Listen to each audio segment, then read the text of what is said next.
1995年4月10日深夜凌晨时分，漆黑的夜幕笼罩着北京城，而北京医院的高干病区却依旧灯火通明。高干病房里进口的医疗设备，运行一天的费用是天价，普通百姓根本难以负担，想排也排不上号。而中南海的高干们只需要一个电话，就可以马上入住。凌晨时分的走廊并不空荡，每隔几步就有人把守，戒备森严。虽然已是深夜，病房里依旧围着一群彻夜未眠的人，安静的病房里只有一堆昂贵的医疗设备在不知疲倦地运转着。病床上的那个老人已经陷入昏迷，只有仪器上跳动的参数还显示着他微弱的生命体征。这几天不断有中南海的大人物们光临这里，看望这位奄奄一息的老头。而躺在病床上的这位，正是中南海的元老级别人物陈云。这一年的2月末，已经89岁的陈云因肾衰竭，而需要频繁地进行接受透析治疗。家中的医生团队鉴于老领导身体状况急剧恶化，建议其住院，以随时应对再次突然恶化的情况。陈云入住的是北京医院里专门给中南海领导用的高级病房。而就在前不久的农历新年期间，在电视播出的中央团拜会上，陈云还公开露过面。那时的他看上去还是精神矍铄，状态甚至比另一位中共元老邓小平要好得多。可按现今的状况来看，那时的陈云应该是属于回光返照，因为现在即使是在昂贵的医疗设备，也无法延长他即将衰竭的生命。这位中共元老将在持续的昏迷中面见马克思。在大家的印象中，陈云似乎并不是一个特别有存在感的中共高层人物。比起经常抛头露面的邓小平，他好像也没有什么明面上的影响力。但事实并不如此。实际上，在80、90年代的中共高层内，邓小平虽然是中共的核心领导，但是陈云在最终决策上提的意见有着举足轻重的地位。他定下的一些中共内部规矩，被认为对于中国人的祸害更加深远，其中6·4血腥镇压的促成与他的强烈支持有着很大的关系。他甚至被称为中共第一坏种。那么，这位与邓小平重量相当的中共元老陈云，到底是一个怎样的人物？他做出过哪些对中国人有深远祸害的决策？他生命最后的日子又是怎么度过的呢？下面就快订阅 Zero 档案，我们将为您讲述中共头号大坏种陈云生命最后的故事。就在北京医院病床上的陈云还剩最后一口气的时候，邓小平据说也正在其位于紫禁城以北的家中接受一个专业医生团队的治疗。与陈云一样，2月农历新年期间的中央团拜会也是邓小平最后一次出现在电视上，那时两人的身体状况都不太理想。邓小平和陈云都是1949年中共建政的开国元勋之一，但与邓不同的是，陈云并没有像邓一样在政治运动中频繁地受到冲击，他更像是一个狡猾的狐狸，每一次都能躲过政治清算而安然无恙。直到老毛见了马克思以后，他才又开始活跃在中共的政治舞台上，从抓捕4人帮的怀仁堂事变，到扳倒华国锋，再到6·4屠城镇压，这一系列重大的政治事件中，都有陈云在其中发挥了不小的影响，甚至是决定性作用。而绝大多数时候，他也是站在邓小平的一边。到了上世纪90年代，邓小平在经历了6·4事件的政治危机后，越来越意识到经济改革的重要性，只有发展经济才能确保中共执政的合法性，以换取民众在政治上被暴力压制的自由权利。在陈云生命的最后10年，一个由他率领的推崇计划经济的改革保守派，在对抗邓小平的市场经济和资本主义。当时的很多中国人都觉得，未来改革的方向可能取决于2位级别最高的领导人，邓小平和陈云，谁活得更久。在叶剑英退休后的80年代中后期，中共的高层就只剩下了邓和陈2个具有绝对话语权的元老了。陈云虽比邓小平小1岁，但入党时间更早，因此资历也更深一些。邓小平被迫在政策和共产党领导层的构成上向他做出让步。与邓不同的是，他严重不信任西方的民主，并讨厌市场经济。当邓小平实行改革时，陈云却试图阻止中国滑向资本主义。为了增加外国投资和试验自由市场政策，邓的改革在靠近香港的地方设立了经济特区，而陈云则拒绝视察繁忙热闹、工厂林立的新城镇。在那里，闪闪发光的高层办公楼和酒店拔地而起，而陈云关注的焦点却是改革的阴暗面。他加大力度在经济特区惩治经济犯罪。陈云的一个女儿曾对美国的一名大学教授说：“我父亲讨厌美国。”不同于青少年时期曾在法国留学，后来还出访过美国的邓小平，陈云从没访问过美国。他一生中有案可查的出国之旅只有一次，目的地是莫斯科。他曾在那里学习苏联的共产主义。纯粹的共产计划经济已经被证明是失败的。与邓小平一样，他认为经济刺激和外国投资对中国有利，但作为一名中央规划者，他认为市场力量应该受到控制。他曾说：“这就像鸟和笼子的关系一样，鸟不能捏在手里，捏在手里会死，要让它飞，但只能让它在笼子里飞。没有笼子，它就飞跑了。”对于一个看到报纸上出现女模特广告都不能容忍的陈云来说，他的脑子里实在是找不到一丝自由市场经济的痕迹。从他独创的所谓鸟笼经济理论就可以看出，他对于经济的思想有多落后。而陈云的死可能会改变在是革命元老之间的权力平衡，因为中国的现任和下一任领导人就是由这些元老挑选并支持的。非常可笑的是，陈云在中共内部一直被视为经济方面的专家。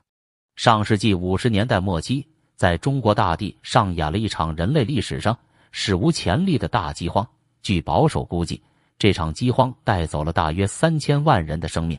在中共的历史叙事下，这场人为的饥荒被描述成所谓的3年自然灾害，但是这种谎言很容易就能被揭穿，因为查阅那3年的大陆自然灾害记录，你会发现那是风调雨顺的3年。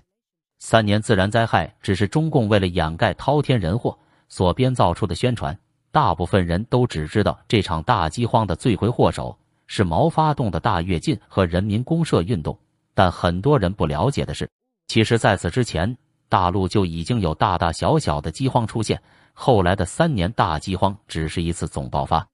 而造成中共建政以后不断出现饥荒的祸首，正是陈云亲自提出、亲自部署的统购统销政策。在上世纪50年代初，刚刚结束内战的中共还没来得及喘息，就被自己的苏联老大哥拖入了朝鲜战争。为了支援北韩的金日成，中共介入朝鲜战争，国家财政吃紧。在1950年11月15日的中央财委会议上，陈云曾公然表示，要请农民帮忙，得多剥削农民。1951年6月21日，为了弥补赤字，政务院发出指示，决定农业税增收10%。中国在这场战争中，仅军费一项支出就达26亿美元，全部费用多达100亿美元。此外，中国还要承担每年向朝鲜提供无偿援助6亿人民币。仅这些款项就足够中国在国际国内的粮食市场上每年购买近150亿斤左右的粮食。1951至1954年间，苏联向中国提供了60个步兵师的武器装备，为此，中国又必须每年向苏联出口32亿斤的细粮和其他农产品还债。如果这笔商品粮能每年计入国民粮食消费，统购统销型战时经济就完全没有必要了。按常理和历史经验，一个刚刚结束战争、千疮百孔的国家，应当一边轻徭薄赋、与民生系，一边大力发展轻工业，以轻工业产品公平地换取农民手里的余粮。但是由于朝鲜战争造成了重工业的畸形发展，导致城市人口暴增，而带来的后果就是粮食需求的暴增。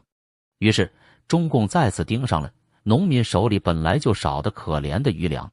但农民由于备荒意识，并不愿将粮食出售，无论是卖给国家还是私人粮商，致使国家粮食够少销多的局面恶化。继朝鲜战争之后，中共领导的又一场战争打响了，只不过这一次打的是粮食战争，敌人是农民。面对粮食危机，1953年，毛泽东让中央财经委员会拿出办法。当时的中财委负责人就是陈云，而唯一一次出国只去过莫斯科的陈云，能想出什么好主意呢？还不就是苏联早年的战时共产主义那一套。据陈云自己描述，中财委开始提出8种方案，焦头烂额的想了2个礼拜，最后选定统购统销的方案。1953年10月2日晚，毛泽东主持中央政治局扩大会议，听取了陈云的汇报，并采纳了陈云的建议。当时发布的粮食统购统销决议中规定，所有收购量和供应量、收购标准和供应标准、收购价格和供应价格等，都必须由中央统一规定或经中央批准。统销政策也正式出台。中共中央和政务院还分别在1953年和1954年下达对油料、棉布实行统购统销，对棉花实行统购的命令。这样一来，粮、棉、油等比较重要的农产品退出了自由市场，都开始由国家垄断经营。农民们的灾难来了。统购统销实施以后，国家强制收购的应当是农民的余粮，但征收时把农民的口粮、种子、饲料都以统一的低价收购走了。这样一来，农民没了口粮，政府又必须把粮食卖回给农民，这就造成了粮食在城乡之间往返运输，造成了很大的浪费。饿着肚子把粮食卖给国家，农民当然不乐意。基层的中共官员为了完成征收任务，频繁使用暴力征收方式。据1955年4月22日国务院自己的调查中反映，山东运城县按实际产量只能购余粮2022万斤，上级下达了3300万斤任务，实际完成2900万斤。由于任务过重，干部强迫命令，比较普遍对群众捆打游街。3区一副区长在彭庄乡陈庄领导秋购中造成自杀3起，区干部在杨庄集逼粮打8人，扒衣服挨冻16人，吓跑3人，一些群众不敢在家里睡觉。农民们没想到，当初口口声声说帮他们打倒了地主的共党，如今成了比地主还可怕的共匪。与此同时，一些地方出现农民闹退社，譬如1956年冬天，河南的临汝、永城、夏邑、商丘等12个县，共有278个合作社发生了闹社退社现象。有的社员到乡、县、区，甚至到省告状请愿；有的社员私自拉走社内的牲畜；有的社员私分了社内粮食、种子、油料、农具和牲畜的饲料等公共责产；有的社员殴打社、乡干部和工作组的干部。还有一些地方农民闹粮。山东惠民地区的利津、广饶2县，1957年5月12日至18日连续发生群众抢粮事件，参加抢粮的群众约有4800余人，共抢去粮食92000余斤。可想而知，已经到了抢粮的地步，那么各地大大小小的饥荒也就出现了。随着大跃进和人民公社的祸害，1959年4月到1960年4月是饿死人最多的一年。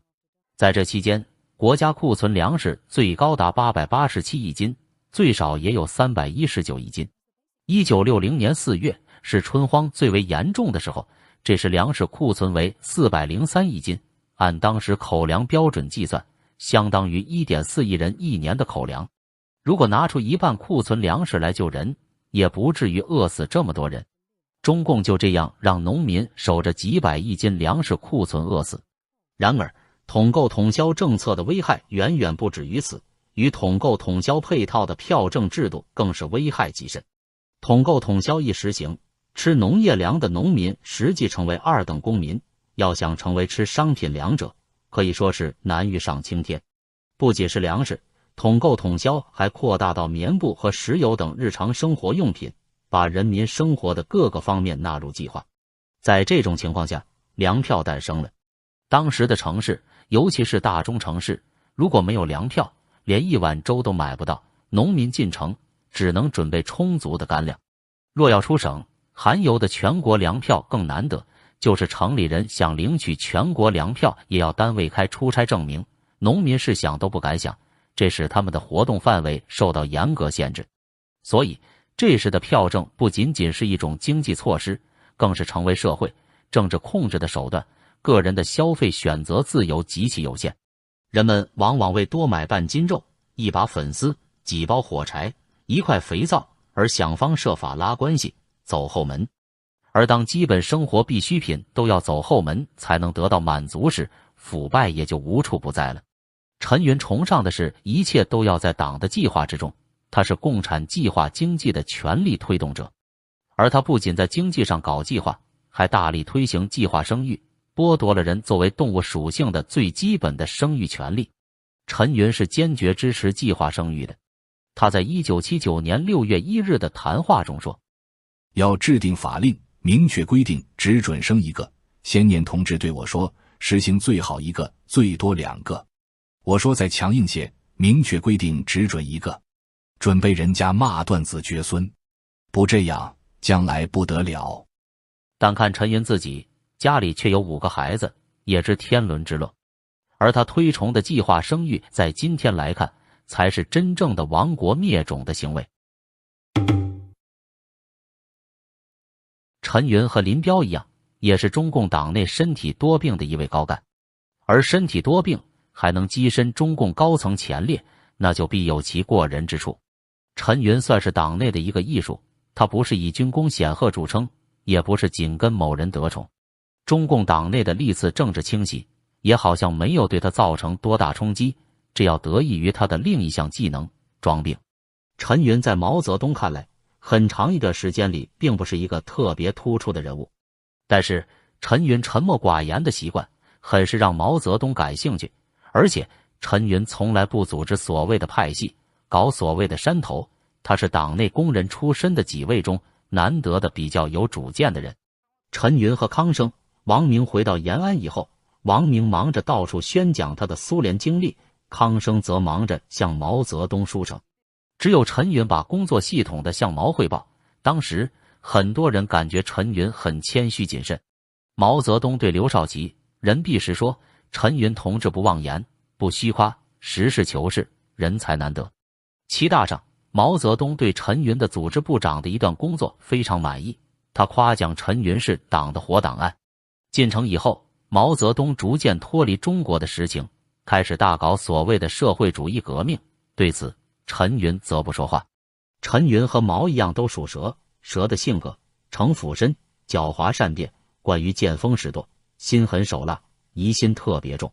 1958年，在毛泽东左的高压之下，陈云等反冒进者被搞得灰头土脸，党内好事者迎毛左思想而行，于是开始了大跃进。大跃进中，陈云当时内心的思想不得而知，他只能力能所及的在具体的指标上做文章。比如钢的指标，陈云从2000万吨将其压至1800万，但不敢表达出半点质疑。随后，陈云的健康状况再次恶化，发现了心脏病。1959年春，他再次请病假，从3月到6月间一直在休养。7月，庐山会议召开，彭德怀的信激怒了毛的天威，彭被打成反党集团。在庐山会议因彭信转向后，毛泽东曾问及陈云的病况，可否参加会议。在这样的情况下，陈云当然不敢搅这趟浑水，他又生病了，未出席会议。由大连转至杭州继续养病，一直至1960年7月，前后长达近1年半时间，这是陈云在建国以后没有过的。1960年，毛泽东惹祸了，此前他已经说了国难似良将，加贫思贤妻的话，表示对陈云的再度关注。而陈云公开回应毛泽东，我这个人其实不是很懂经济，所谓懂的也是一知半解，有一些还是别人吹出来的。毛泽东请陈云给党内的高级干部多讲讲经济规律的时候，陈云就说，马克思、列宁、斯大林的一些论经济的著作其实是很有些经典的东西，我们没有领会。一顿忽悠后，毛泽东听完点点头。随后西楼会议上，陈云当着刘少奇、邓小平、周恩来等人的面大讲经济规律的重要性，会议记录送到毛泽东那里。毛泽东说，这个陈云在我这里沉默寡言，在你们那里大放厥词，是不是因为我是外行，不足为语啊？陈云听到以后又病了。1964年四清开始以后，陈云就基本不问政务，别人说他躲风，陈云说：“不躲怎么办？你还能乘风破浪？”刘少奇咨询他对四清工作的意见，陈云说：“我是病人，很多时候都是偶尔看看文件，说了恐怕不对，传出去也不好，所以我还是多看看。”1966年，文革一开始，毛泽东问陈云：“你觉得党内的问题是不是很严重？”陈云说：“只要有主席在，大风大浪都不怕。”8届11中全会上，陈云就说了几句，而且全都是些不着边际、干干巴巴的废话。不出意外的，陈云又病了。他的几次养病都是在政治的风头浪尖上，这个做法很油条。至少在文革结束后复出前，他除了确有身体的因素外，更多的则是根据风云变幻的政治形势，适时的生病。林彪事件后，被下放江西的陈云回京，毛泽东见了他一面，他问陈云：“你的病怎么样了？”陈云说：“还是老样子。”这是他和毛泽东说的最后一句话。其实陈云玩的这套把戏，老毛早看穿了。所以当年毛泽东曾跟高岗说，陈云这个人是不可靠的，形势好了他就出来，形势不好他就有病了。1979年，陈云对胡乔木等人说起毛泽东时，他讲：“毛主席有些习惯很不好，说过的话有时不承认，搞经济工作是外行。不过全盘否定他，就是否定我们这个党，还是一分为二的看他的错误。”为刘少奇平反的时候，陈云讲过一句党内流传很久的名言：“刘少奇是人不是鬼，康生是鬼不是人。”由此可见，陈云是一棵政治墙头草，只有形势有利时才会说真话，这也是他在中共高层这么多年来的保身之法。不仅在毛时代如此，后来邓小平时期的陈云也一样。3中全会上曾经有人提议陈云出来掌舵，因为大家公认党内懂经济的人是陈云，部分元老一度希望是陈云出来掌舵，顺理成章。但是陈云表态，从经济建设方面来说，我确实够格，可以掌这个舵，但是这么大的党，这么大的国家，总要有一个领过兵、带过军队、打过仗的人出来掌舵，我什么都不缺，就缺后面这一条。如果是按照后一条来找掌舵人，那当然是邓小平，只有他才能调动铁血洪流，也只有他具备钢铁般的政治意志。1982年以后，陈云负责中央的组织人事工作，大权在握，邓小平每周和他碰一次头，研究中央的一些决策。陈云警告手下不要在外边吹嘘他，还说他的经济领导能力在小平之下。他说自己以前虽然搞过组织人事，可是大政方针还是要邓小平拍板，还要求不许出他的书，一旦发现宣传他的东西要马上制止。提起6次，有良知的人几乎无人不骂邓小平，但许多人都忽略了那个躲在邓小平身后的鹰钩鼻。陈云曾是邓小平镇压民主墙运动抛出4个坚持的最有力支持者和主要推手，也是80年代推动反对资产阶级自由化、清理精神污染倒退运动的最有力的幕后黑手。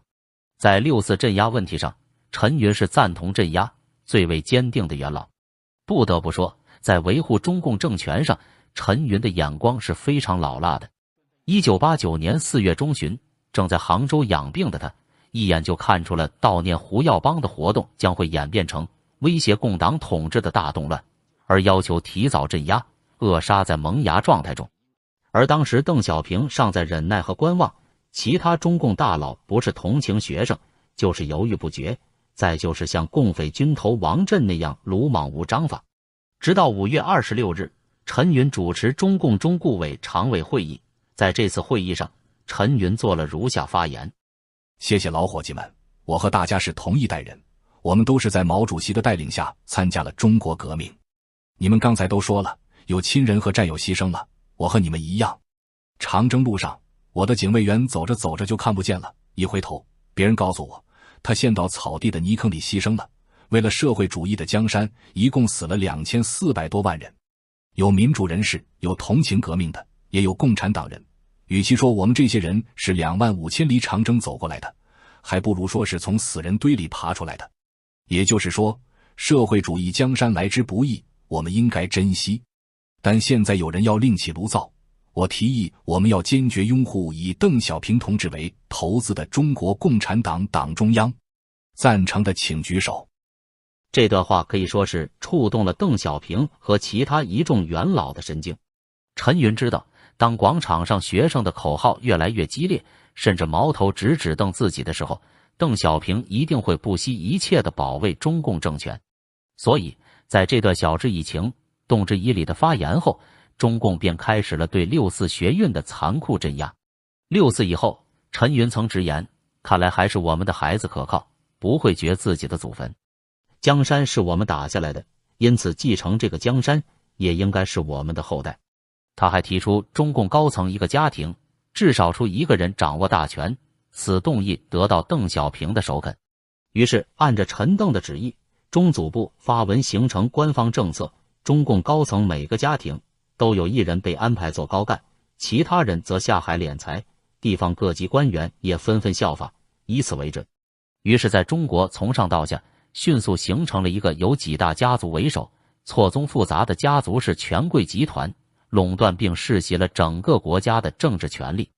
而那些没有被分配官爵的红二、红三代，约80%则通过经商成为亿万富豪，控制了几乎全部经济命脉。在如何让中共红色江山传承的问题上，陈云可以说是这方面的专家。据说陈云留下了这4条遗训：一、中国人好管，饿死也不会造反。这是已故历史学家高华先生在《大灾荒与四清运动的起源》中引用自《共和国经济风云》中的陈云一书中的话。原话应该是：中国人民实在好，饿死人也不想起来造反。这应该是在中共统治阶层形成的普遍共识。统购统销政策造成中共建政后大大小小的饥荒，后来演变成3年大饥荒，饿死几千万人，但始作俑者陈云却安然无恙，这已经很好的证明了这一点。网上还流传着陈云说过的这么一段话：为了维持我党统治，我们坚决不能让国人过上富足生活，要不间断地用政策剥夺他们吃饭、出门等基本权利，还要折腾他们互斗，然后再像挤牙膏一样一点点还给他们，国人就会感恩戴德，这才能保证红色江山世代相传。这完全就是对古代帝王御民武术中的贫民、弱民与辱民之术的极致升华。虽然不能确定这些话是否全出自于陈云之口，但是从共党统治大陆的这70多年的历史来看，这完全符合他们一贯的作风。二、党内斗争不要开杀戒，否则后代不好歼灭。这句话的出处是陈云年谱下卷。或许是因为在经历了毛太祖时期那种异常残酷的权力斗争后，所有存活下来的幸运者们都不想再成为下一个被斗死的刘少奇，或者叛逃坠机的林彪，所以不开杀戒成为了毛太祖时期的幸存者们达成的底线共识。1980年，在对倒台的4人帮进行审判之际，当时中共高层相当一部分人主张对江青执行死刑，主要是因为在过去文革10年的时间里，有太多人被江青等人批倒批臭，其中就包括邓小平，当然也包括陈云自己。而这时候的陈云却跳出来反对江青执行死刑。陈云的意见十分明确，党内斗争不能开杀戒，否则后代不好办。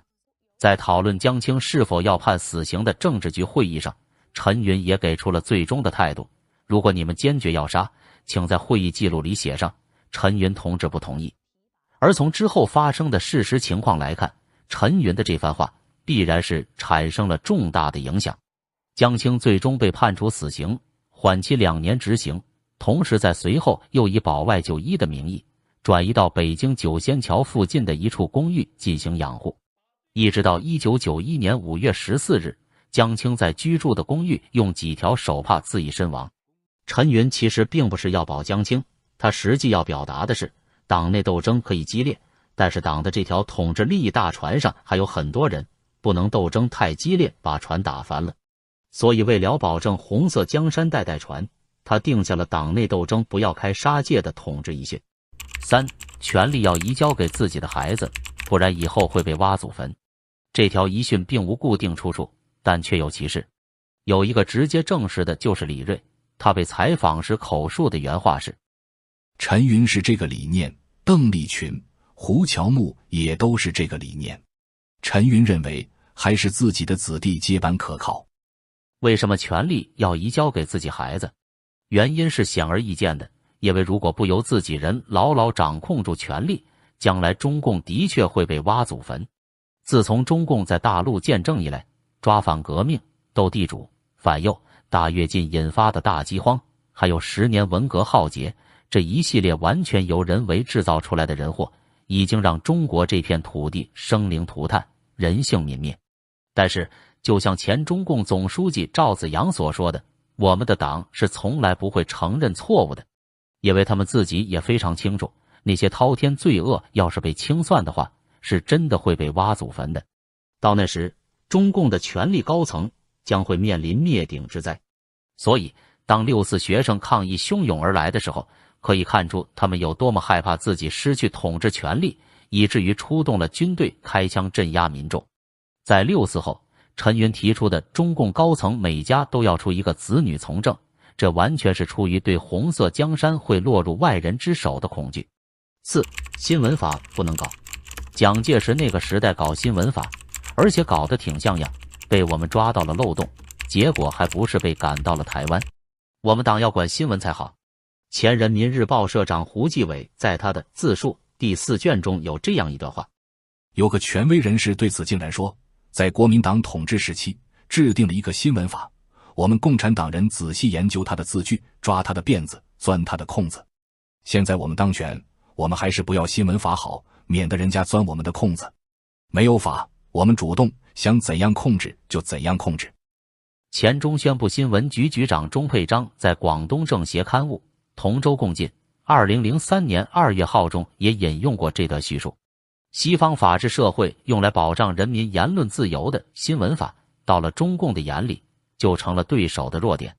所以他们说到底还是一群脑袋里装满专制帝王思想的虚伪君子，不过是披着共和外皮在招摇撞骗。回头看毛太祖当年在国民政府时期在各大报纸上发表的那些民主言论，不都是因为当时的新闻法对他言论自由权利的保障吗？可在今天的大陆，所有新闻机构已经成了共党的喉舌，就不要说有什么新闻法了。再看如今的台湾，为什么能在政治和经济上都有不菲的成绩？很大的原因是蒋经国在1987年开放了党禁报禁，让整个社会充满了活力，与西方发达国家在政治观念和经济方面充分交流信任。而中国大陆在近些年越来越闭关锁国，不仅政治严酷，各种文字狱，经济也与外部在加速脱钩，造成民生凋敝，下面的人民日子也是苦不堪言。陈云这短短4条，堪称最精准的世世代代中共家传宝历法。获得红利的家族，按学界估计，大约在中国有500个左右而已。陈云虽然见了马克思，但他留下的这些统治之法，对于每一个中国人来说，无疑都是灾难。他们让如今的中国成为了一个集权的现代专制王朝。